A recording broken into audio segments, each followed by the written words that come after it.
Kazungu wa mukobwa yaraje araza mu rugo ndoga ndakaraba njya gufata imari yewe gamushyira n'ibyo ngibyo nari muzaniye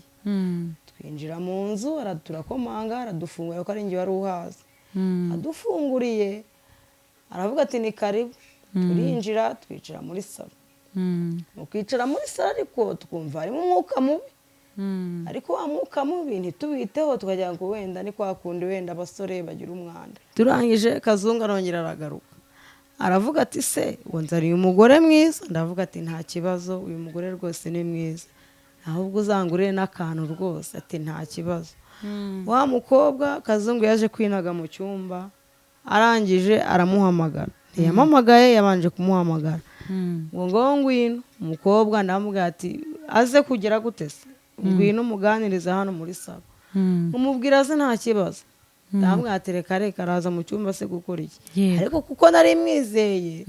Kazungu yahagarutse amufata ukuboko urabizi Kazungu ntiyavugaga menshi yakubwiraga 3 ntuvuge yarakwihoreraga mbega kuko nari muzi numvaga nta kibazo yebwe nanjye bambwira ati genda Kazungu ndamuzi n'umukiriya wanjye nari bigenda muganire wenda ntago ari ngombwa ngo ibintu muganira mbyumve yego genda muganire ati nta kibazo wa mukobwa yinjiye mu cyumba amaze kwinjira mu cyumba nyuma y'iminota nk'itanu nibwo nagiye kumva numva bari kurwana bagigira barwana cyane nkajya ngira ngo wenda bari no kwiganirira sinabyitaho kugira ngo bari mu rukundo kuko ibyo bintu rwose ntago nari mbimuziho sibye nanjye no muri quartier n'umuzi w'umudugudu we ari nawe twagiye no kuregaho nawe ntago yarabimuziho birangije hashize nk'iminota nk'icumi urumva 10 ni myinshi abantu bari kugundagurana nanjye ndavuga ati ibi bintu ariko ndabona atari nabyo urabona turumva atari gusa ndavuga ati ibintu ntago ari gusa natangiye no kurira ntangira kugira ubwoba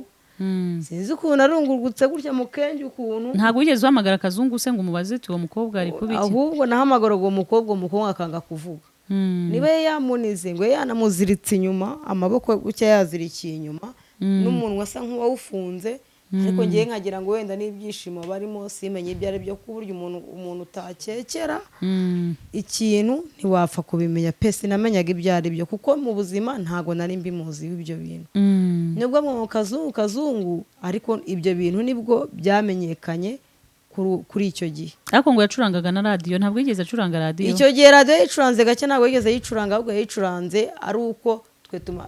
wa mukobwa amaze gusohoka ngiye maze gusohoka na mukobwa amaze gusohoka igihe ntabwo yicuranze gake yicuranze gake kugira ngo ntumve ibyo barimo ariko ngewe nkabyumva ko wa mukobwa urumva umuntu banize yagize gutya n'amaboko bapfutse n'umuntu ubwo urumva nange nararungurutse mbona ibintu ntabwo byoroshye Kazungu we yaje guhita ukirunguruka wabonyemo iki se nyirunguruka ngiye nabonye Kazungu ari kumuniga asa nk'ushaka nyine kumukubira yumva yanamuziritse mbona ari kumuniga ngewe nsa nk'ushaka gusohoka mbura urufunguzo aho nduboneye ahantu yari yarushyize mfunguye Kazungu anyirukanka inyuma ubwo rero Sara urupfu yapfuye ari nabwo byanamenyekanye ko Kazungu yica abantu nibwo bamaze kumenya ko Sara yabuze bakimara kumenya ko Sara yabuze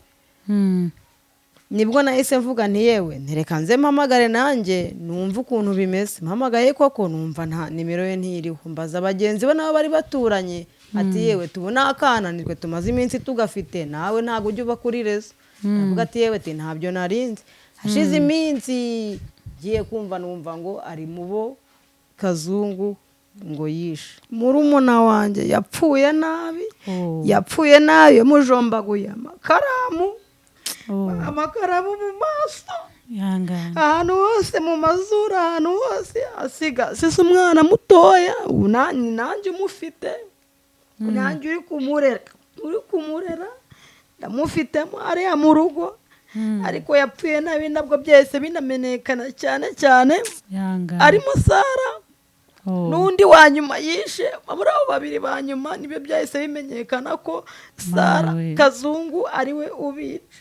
ukumamagara rero bambwiye gutyo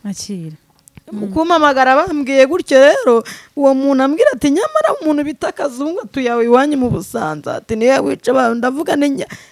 nubwo si cya kivuna muheto cyari kitwishe ati ko muri umuntu wari wamujyanyira kandi ko yakoraga mu kabari ko yamujyanye ngano bita mu Busanza ati ntago bari bazi ko ari mu Busanza ngo ko yamujyanye ngo kandi Sara akaba yarabuze kandi ngo bakaba ngo bamenye ko Sara ngo ari ngo aho mu Busanza ngariho ngo Kazungu ngo ngari kubicira atayo makuru wayamenye ku izina ry'Imana ari ndyamye ntago ayo makuru nari nyafite ndavuga ati yewe ntago nyazi ntereka mbyuka mbwira abaturanye mbaze numve nsanga ibintu kumanuza byaciye ati Kazungu abana bahuruye impinja zahuriye abagore bagiye kuvoma abana ati Kazungu ndavuga nishobora kuba atari wa wundi hararundi Kazungu uko twebwe twabigize ibanga urumva ko umuyobozi w'umudugudu yaduciye amazi turavuga tereka twitahire ariko nyine Imana iravuga ati n'ubundi nzakugaragaza birangira nzamutse nyenyeye ibitenye nzamutse meze nk'umusazi ntereka njye kureba nkabona abantu bari gukata handi muri ya nzira twakataga ntinyamara handi kuri wa mugabo ntinyamara ndi kuri wa mugabo nanjye nabaye nk'umusazi navuga ati nanjye umuvuna muheto yageze yashaka kubidukora ko nanjye urumva ntabwo yari kwicura ngenga ndeke n'ubundi urumva nanjye yari kubinkorera